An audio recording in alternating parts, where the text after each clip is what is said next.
Ćao društvo. Kao što sam obećao, kuvat ćemo kotlić. Evo ga, kuvamo jedan gulaš. Što bi rekli mađarski gulaš. Gulaš koji mora biti pikantan, prilično začinjen. Sad neko to ne voli, ali oni ko vole, vole. Sad hoću da vam kažem, postoji par trikova kako skuvati dobar gulaš. Par tajni majstora, ali ništa to nije nešto specijalno. Uglavnom bitno je staviti dosta luka, staviti dosta mesa, krtog mesa, ne masnog mesa. Ja sam kupio u Lidlu, tako da nije baš nešto idealno, ali sam se kasno setio juče, pa su mesare bile zatvorene. Znači najbolje je to, što kaže, od plećke ili od buta, lepo na kockice da bude isečeno. Ovo je onako sečeno ofrlje. Nije to toliko bitno. Nisu to neke velike tajne. Jedna od tajni je da se to kuva u kotliću.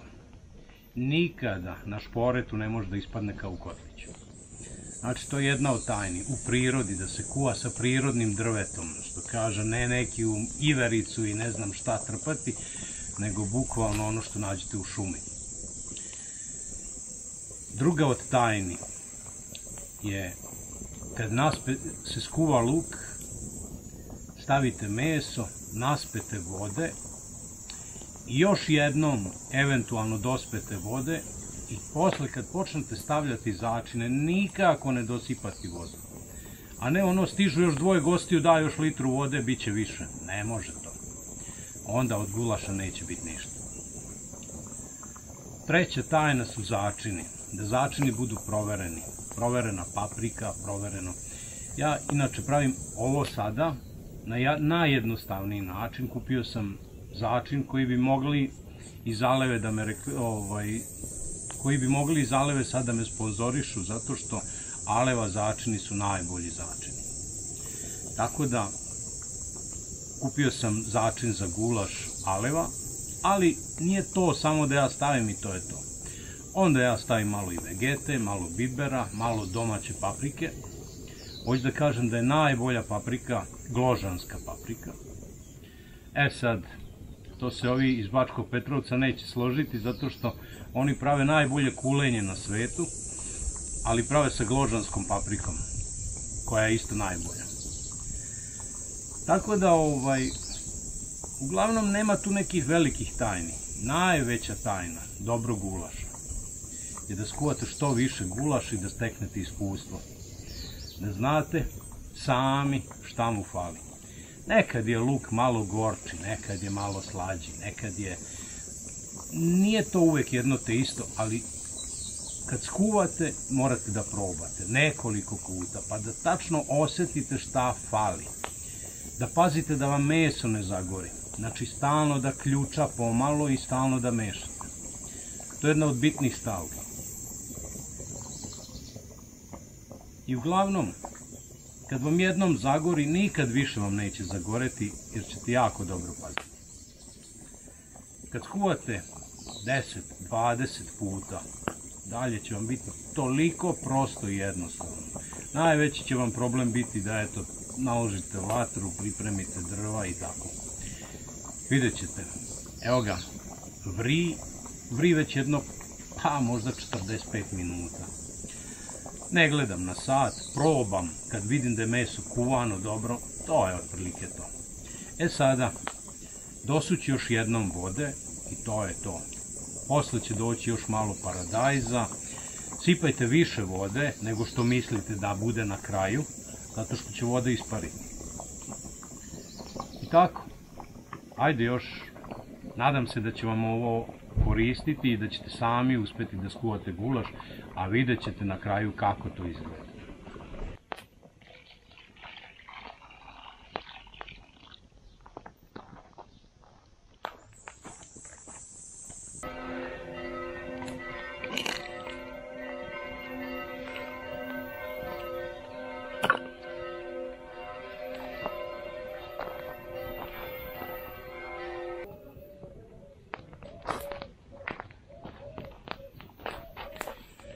I tuzlanska so je najbolja. Što kaže, najslanija. Evo, stavit ćemo, ajde da kažemo, pola kašike soli. Ali to nije sve. To ćemo na kraju, sve zavisi od količine luka, mesa, ostalih začina. I na kraju ćemo probati pa dosoljavati. Pazite da ne presolite.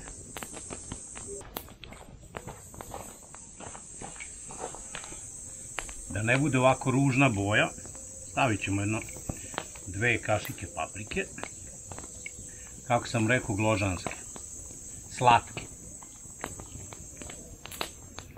Može još jedna.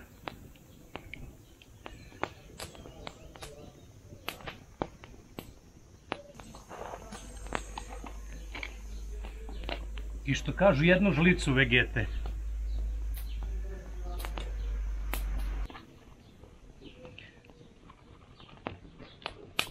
Evo i pola kašikice male kafene bibera. Možda malo manje. Pola.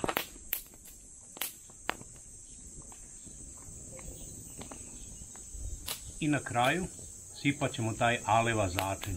U njemu još ima raznoraznih špecija.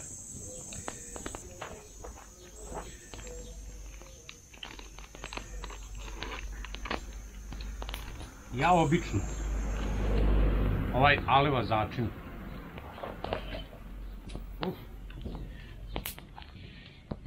aleva začin za gulaš razmutim u paradajz.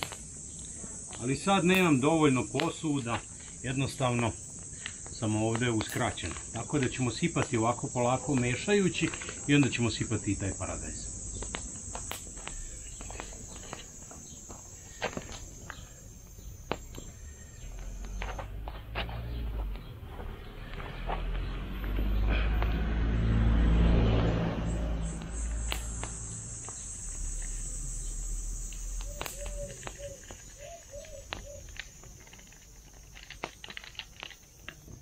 Obavezno, probajte da nije uskisao, da li je dobar.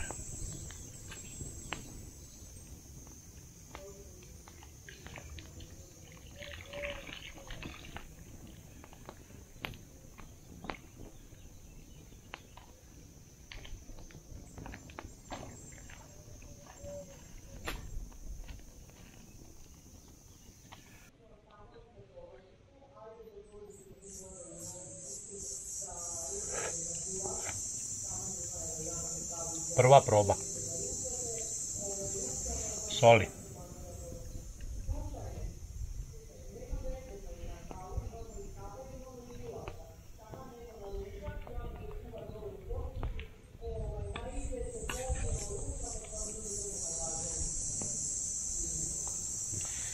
I nešto specijalno iz Mađarske. Ereš pišta, to je zapravo ljuti pišta. Znači, otrov otrova. Ako stavim evo ovoliko, mislim da će biti ekstra ljuta. Ni slučajno više. E sad vidjet ćemo. Malo ćemo da zamešamo pa sljedeća proba.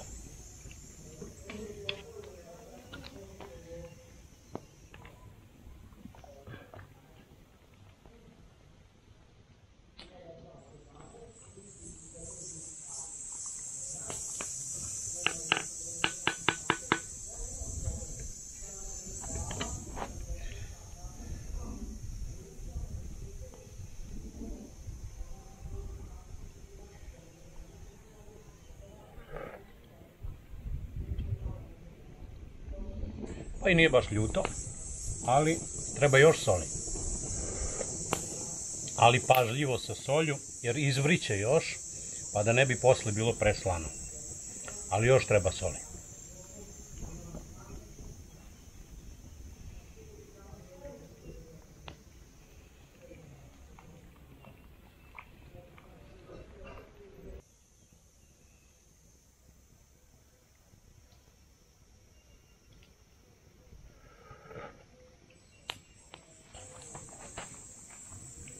E sad se već osjeti, ali mislim da ćemo još trebati.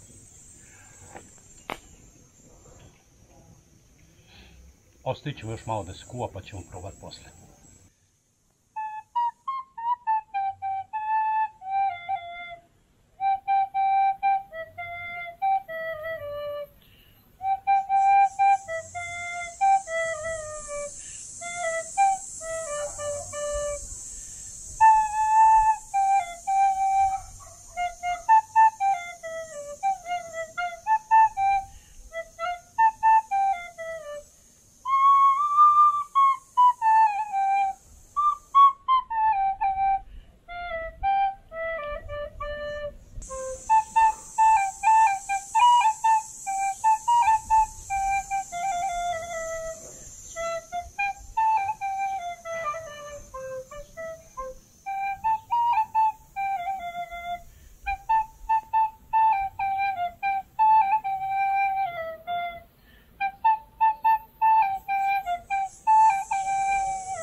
I evo ga društvo, jedna od proba, već sam valjda 16 puta probao, više sam pojeo ove čorbe nego što je uzvrilo, ali nema veze.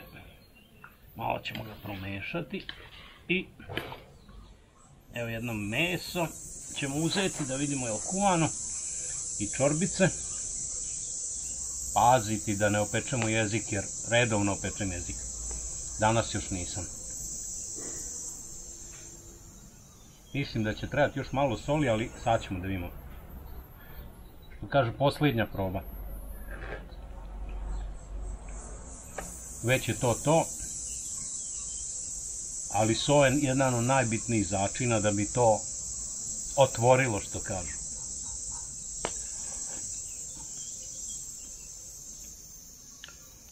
Još nijansicu. Znači, samo još malicko i gotovo.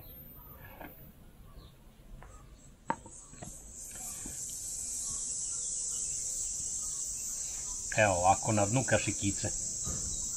E sad, ja bi to još malo zaljutio, ali zbog ostalih neću, tako da svako neka sebi sipa u tanjir ovog ljutog pištu, ako već hoće ljuća, ja hoću naravno.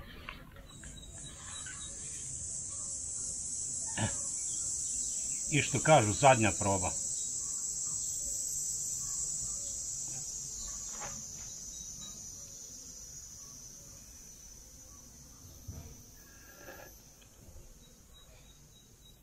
Vrh.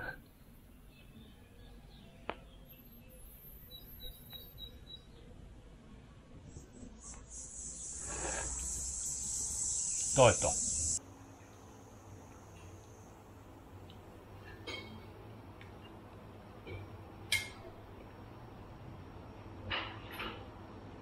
I evo ga društvo, prvi put u našoj kući jedemo.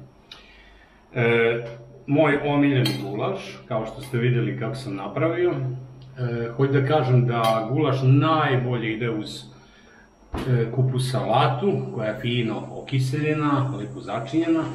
I onaj ko hoće više, malo ljuće, začinjenije, može da doda sebi, što kaže, ljutog pištu. Ja ga zovem eros pišta, mada je ereš pišta. I samo pazite da ne preterate. Znači malicko, evo ovako, dodate malo u svoj gulaš i bude onako pikantan da se znoji. Ja već drugu turu sipam, tako da idealno ide uz nudle ili makarone, kako već ko zove.